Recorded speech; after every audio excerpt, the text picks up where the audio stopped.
aqui, ó, tem trabalhos e mais trabalhos e mais trabalhos e mais trabalhos.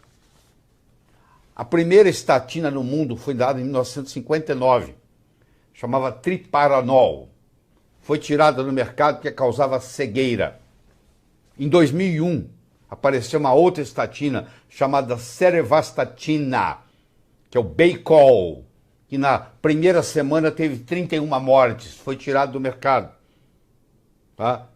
A primeira estatina oficial que foi colocada no mercado, ela foi colocada no mercado em 1987, chamava Lovastatina, Mevacor, e eu participei, porque os Estados Unidos foi o primeiro país do mundo a lançar estatina. A Merck Sharp and Dohme foi a primeira empresa do mundo e eu era o diretor médico da Merck Sharp and Dohme nos Estados Unidos. Então eu acompanhei tudo isso de perto. E eu era, como todos os cardiologistas, menos eu, então eu era um propagador de estatina. Mas hoje eu sei dos problemas. E eu não vou ficar calado. Eu sei que eu estou correndo até risco de morte em falar isso aqui. Mas eu quero deixar esse legado. Eu quero que você vá para o spacedoc.com e você avalie lá o trabalho do Dr. Duane Graveline, que dedicou o resto da vida dele, é vivo ainda, e continua dedicando, e continua escrevendo livros, trabalhos. Ele tem um trabalho lindo, um livro enorme chamado Liptor, o ladrão da memória, tá? Traduzindo ao pé da letra para o português. Então eu tenho que chamar a atenção de vocês. Primeiro, que gordura saturada não faz mal. Sai procurando e me prova que faz mal. Que eu joguei muitos papéis aqui fora já de trabalhos. Tem mais de 1.500.000 pacientes estudados. Não, é uma teoria que nunca virou realidade. Ponto. Segundo, que gordura saturada não aumenta colesterol. Porque colesterol não é gordura. Põe isso na cabeça. Conversa com um bioquímico amigo seu, ele vai te falar que colesterol é um álcool policíclico, é um lipídio que tem como base o núcleo ciclopentrano peridofenantreno. Ele tem 27 moléculas de carbono, 46 de hidrogênio e uma de oxigênio. 27, 46, uma. 27 de carbono, 46 de hidrogênio e uma de oxigênio. É um lipídio, é um álcool policíclico. Colesterol não é feito de gordura. Colesterol é feito predominantemente de carboidrato. E por fim, não há necessidade de você ficar baixando colesterol com drogas que são altamente venenosas. Se a sua mãe, se a sua avó está tomando estatina, você vai ver que ela está com dificuldade para andar, que ela tem dores musculares, que ela reclama, ela tem problema de memória. Porque a primeira coisa que uma estatina faz, ela deprime a produção do coenzima Q10. Porque para diminuir na cascata a produção do colesterol, primeiro você diminui do coenzima Q10. O coenzima Q10 é um carreador de elétrons na cadeia respiratória entre o complexo 1 e 2 e o complexo 3, na formação do ATP, que é a moeda energética. Então a pessoa que toma estatina, ela tem fadiga. Doutor, eu estou cansado, eu não posso fazer esforço nenhum, estou sempre cansado, a minha memória está ruim, as minhas pernas doem, eu não consigo nem levantar da cama direito, tenho dificuldade para andar. O idoso já tem problema e agora soma-se a isso. Alguém tem que ficar sabendo disso, porque do contrário, quando que nós vamos parar com essa história? Tem um cara na Inglaterra chamado John Reckless. A palavra reckless significa descuidado, imprudente. É o doutor imprudente que eu chamo. Ele sugeriu em 2004 que fosse colocado estatina na água. Estão dando estatina para criança. E ninguém fala nada, e ninguém grita. E todo mundo acompanha. É a boiada. Então, colegas meus cardiologistas não querem nem passar perto de mim. Vai que tira uma foto e sai na rede social junto comigo. Parece que eu tenho uma doença contagiosa, porque eu falo que o colesterol é mocinho e não bandido. E eu falo que a estatina é prejudicial à saúde. Vai chegar um dia, talvez eu já esteja morto, vai chegar um dia que a estatina será tirada do mercado, porque é uma vergonha que nós estejamos tendo estatina como droga para baixar colesterol e sofrendo todas as suas consequências. E eu discuto isso aqui, eu discuto em qualquer plenário que for necessário, eu faço as apresentações, eu estou escrevendo um livro sobre isso e ninguém vai me calar. E o livro vai estar com todas as informações, com todas as referências que você vai poder. Enquanto o livro não está pronto, eu não estou aqui para vender livro, você vai no spacedoc.com, se você consegue ler em inglês, e você vai ver lá todas as histórias do mundo inteiro de pessoas que caíram na bobagem de tomar estatina para baixar colesterol e estão sofrendo. Baixando seu colesterol e lá prolongar a sua vida. Não é verdade. Eu pego todos os estudos de estatina que eu tenho aqui disponíveis e nenhum deles me mostra que prolongou a vida de ninguém. Pelo contrário, tem alguns que encurtou.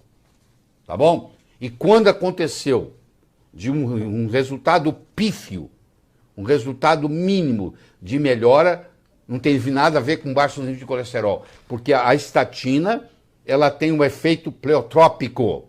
O que é um efeito pleotrópico? Ela tem vários problemas, várias respostas. Ela, por exemplo, é um potente anti-inflamatório.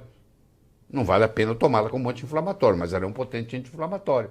Ela diminui a formação de trombos.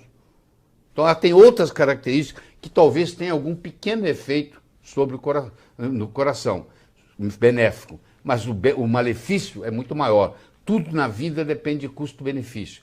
O custo-benefício não vale a pena. Então, estatina não faz bem para a saúde. Todo cientista sério, estudioso, não acredita nessa hipótese, que é uma hipótese. Nunca foi provado. Você desafia o seu médico. Você chega lá e fala assim, doutor, me mostra então o trabalho mostrando que melhora. Aí você vai pegar um trabalho que está lá, reduziu 50%. Aí você vai ver que aquela história que eu mostrei. De dois, morreram dois num grupo, morreram um no outro, morreu um no outro.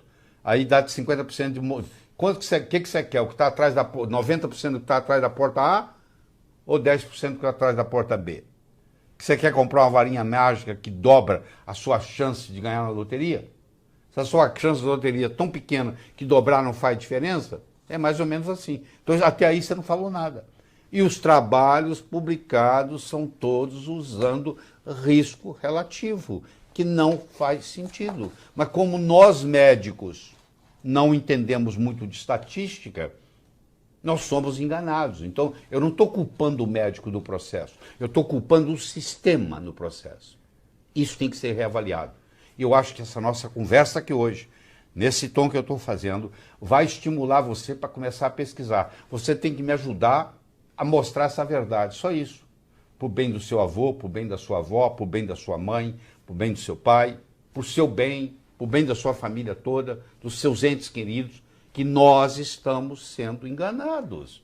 Essa é a grande verdade. Você pode até amanhã eu estar morto por causa disso, mas eu estou falando isso, e esse legado vai ficar aqui e ninguém cala a minha boca.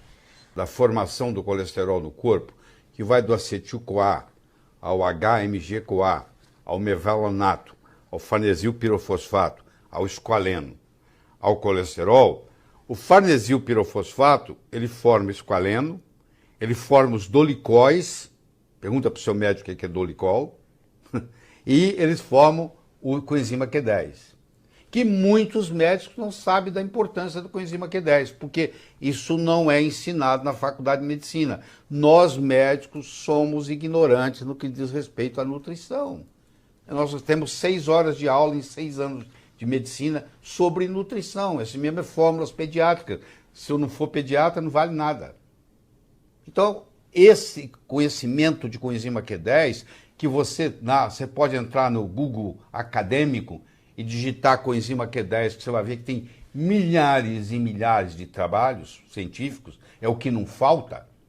Esse coenzima Q10 é um carreador de elétron na cadeia respiratória da mitocôndria. E sem o coenzima Q10, fica difícil produzir a moeda energética do corpo, que chama ATP. O ATP é a moeda energética. Então, a pessoa que bloqueia, quando eu bloqueio a formação, eu inibo o HMG-CoA redutase com a estatina, eu inibo toda a cascata do mevalonato, é o chamado mevalonato pathway. Eu acabo inibindo a produção dos dolicóis, que causa biogênese mitocondrial, a produção do coenzima Q10, que vai causar fadiga, e a produção do esqualeno, que vai produzir colesterol. Só para você ter uma ideia, eu tomo esqualeno para aumentar o colesterol. Eu tenho 72 anos de idade, entendeu? Você vê a minha energia que é aqui, como é que é. Eu tomo esqualeno para aumentar o meu colesterol, não é para diminuí-lo, não. Porque o Dr. Hamasaki, Tomohito Hamasaki, no Japão, mostrou que as pessoas idosas como eu, se tiver o colesterol mais alto, vai ter mais saúde, vai viver mais tempo. É o contrário. É o contrário. Aí no YouTube, em todo lugar, você manda esse link para o seu cardiologista para ele assistir. Ela, sei lá. Mas não pare por conta própria. Por favor, eu não estou aqui para fazer isso. Eu estou aqui para chamar a sua atenção. Eu acho que você é responsável pela sua saúde. Não é seu médico que é responsável pela sua saúde. É você. E você tem que procurar o que é melhor para você. Tá bom? E não acredita em mim, não. Vai fazer o seu dever de casa. Vai procurar. Você vai ver. Você tem LDL boa, LDL ruim. Você tem HDL boa, você tem HDL ruim. Então você vê que a confusão vai ficando cada vez maior. Se você tivesse remédios que você baixasse o colesterol sem efeitos colaterais, talvez isso não tivesse tanta importância. Só que os remédios são venenos. E nós vamos ter a oportunidade de discutir isso aqui com você. Eu sei que é uma situação difícil, nós estamos aqui remando contra a correnteza, mas eu me proponho a fazer isso. Eu acho que essa noite é um legado que nós estamos deixando, que mesmo depois da minha morte, esse vídeo vai estar aí para quem quiser conferir, porque a realidade é que nós estamos sendo enganados por muitos anos no que diz respeito à gordura saturada, no que diz respeito a colesterol e mesmo no que diz respeito à redução dos níveis de colesterol. E eu nem culpo os médicos por isso, eu acho que eu culpo o sistema. Aí entra a parte econômica, entra a parte política, a própria política interferiu muito nisso. Em 1977, o senador McGovern influenciou tremendamente esse processo. Quer dizer, o negócio aí é muito complicado, não é só a parte médica. É a parte médica, é a parte econômica, é a parte política, é todo o sistema corrompido com corrupção, igual nós temos na política brasileira, igualzinho, não tem diferença. Isso aí é uma falácia. Isso é uma coisa que não é verdadeira. Você tem que analisar, porque se o colesterol está no seu cérebro, está em todas as membranas da sua célula, produz os seus hormônios, produz os hormônios sexuais, te dá libido, por que você vai mexer nele? Qual a razão? Agora, você vai falar assim, mas a LDL é prejudicial. Primeiro, eu vou te dizer uma coisa. A LDL que se baseia para dizer se você vai tomar remédio ou não para baixar o colesterol, ela não é nem medida, ela é calculada. É um algoritmo. Você sabia disso? Porque os convênios não pagam pela medida do LDL, que é muito caro. Então eles criaram um algoritmo onde ela é calculada. Do que vai depender a sua vida, se você vai tomar ou não remédio, qual o número que é, porque hoje eles querem uma LDL que seja menor que 100, para ser ideal, de 100 a 130 tem risco, e acima de 130 LDL já é um caso perdido, é um caso de grande risco. Essa LDL, a maioria dos médicos nem sabe que ela não é nem medida, ela é calculada. Quer dizer, aquilo que vai depender se você vai tomar remédio ou não, nem é medido. Liga para os laboratórios que você vai saber disso. Que é uma coisa calculada, que está sujeito a inúmeros riscos. Porque você pode aumentar o colesterol no seu sangue por várias razões. Você pode ter hipotiroidismo. Se a sua tireoide não está funcionando direito, por um mecanismo de compensação, o colesterol aumenta. Se você tem resistência insulínica, se você é diabético, você tem uma tendência a aumentar o colesterol. Se você está desidratado, o seu colesterol está elevado. Eles não deixam você tomar água para poder fazer o exame de sangue.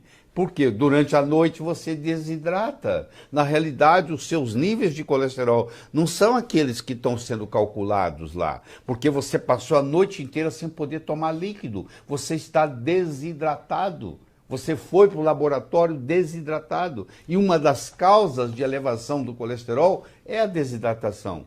E nós sabemos que 30% a 40% dos brasileiros andam desidratados, porque não ingerem a quantidade de líquido necessária por dia, que chega aproximadamente a quase 2 litros de água. Quero ver quem de vocês aí que está nos assistindo que toma os 2 litros de água. Muito raro você encontrar uma pessoa que toma 6 a 8 copos de água por dia. Porque à medida que os anos vão passando, você vai perdendo a sede. É mais ou menos assim. Então, as pessoas, principalmente se você tem mais de 60 anos, você fala assim, então vamos ver o pessoal que tem mais de 100 anos.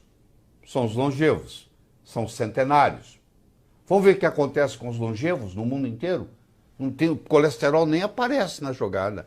O que os longevos têm? Os longevos têm insulina baixa, triglicérides baixo e HDL alto. Esse é o trio da longevidade. Onde é que apareceu o colesterol aí? Ele nem aparece no cenário. É o contrário, se você tiver um colesterol mais elevado, você vai enfrentar melhor. Existe um estudo do Dr. Iribarren, que foi feito na Universidade de São Francisco. Eles pegaram 100 mil pessoas que moravam em São Francisco, acompanharam eles por 15 anos. Sabe o que eles descobriram? Quanto mais baixo o seu colesterol, mais propenso você está a infecções. Tá? O Dr. Alaoui fez um estudo, uma meta-análise de 23 estudos, publicou no Journal of American College of Cardiology, Jornal dos Cardiologistas, e ele mostrou que quanto mais baixo o colesterol baixado pelos remédios, mais câncer a pessoa tem. Então ainda tem outro problema. Quando você tem um colesterol muito baixo, o seu sistema imune fica fraco, você tem predisposição a infecções e você tem predisposição a câncer. Nós vamos produzir o nosso próprio colesterol no fígado, no intestino, na córtex adrenal, nos ovários, nos testículos, na placenta. Isso tudo é lugar de produzir colesterol. Então o colesterol, 85% a 90% do seu colesterol que você medir é produzido pelo seu próprio corpo. Se você aumenta a ingesta de colesterol, você diminui a produção do corpo. Se você diminui a ingesta, você aumenta a produção do corpo. Porque é tão importante para o organismo o colesterol que o corpo se protege produzindo colesterol. Entendeu? Então isso aí é importante. Agora, o que é gordura boa? Gordura boa, ômega 3 é gordura boa, ômega 6 é gordura boa. Ácido graxo saturado, 50% da membrana da célula é formada de ácido graxo saturado, que está, por exemplo, na carne. Está na carne, está no frango, está no peixe. Entendeu? Então, a gordura saturada, o peixe não tem só ômega 3, ele tem várias gorduras. Estou falando do peixe gorduroso. Então, o pior dos que você pode comer é o que é realmente orientado. Não, você tem que cozinhar com óleo vegetal. O único óleo vegetal que você pode cozinhar é o óleo de coco, porque o óleo de coco é saturado, só que é uma saturação de cadeia média. Os ácidos graxos, eles são acético, propiônico, butírico, valérico, capróico, caprílico, cáprico, láurico, mirístico, esteárico, araquídico, beênico, lignocérico, e assim vai. Então, saber bioquímica para entender isso é muito importante. Nós, na faculdade de medicina, nós aprendemos bioquímica no 2º ano de medicina. Só que quando a gente chega lá no 5º e no 6º, que a gente vê a importância da bioquímica, nós já esquecemos da bioquímica. Então, a maioria dos médicos não sabe bioquímica bem. Então, essa discussão ela tem que ser a nível bioquímico para ser entendido. O que é um ácido graxo de cadeia curta, o que é um ácido graxo de cadeia média, o que é um ácido graxo de cadeia longa. Tá? E eu vou dizer outra coisa, que ainda não chegou ao Brasil. O LDL é considerado colesterol ruim, se bem que o colesterol que está no LDL é o mesmo colesterol que está no HDL. O colesterol mesmo, não é diferente. O que é diferente é a lipoproteína que está carreando. O LDL carrega o colesterol do fígado para a periferia e o HDL faz o reverso. que pega da periferia e traz para o fígado para ser eliminado. Mas a LDL, que não é medida, ela é calculada, e as normas hoje que tem que ser até 100 é o ideal, de 100 a 130 é tolerável, e acima de 30 já tem um grande risco, essa LDL, na realidade, elas são 11 LDLs. Tem 11 tipos diferentes de LDL. Dessas 11 tipos diferentes, 9 são benéficas ou neutras, e só 2 são maléficas.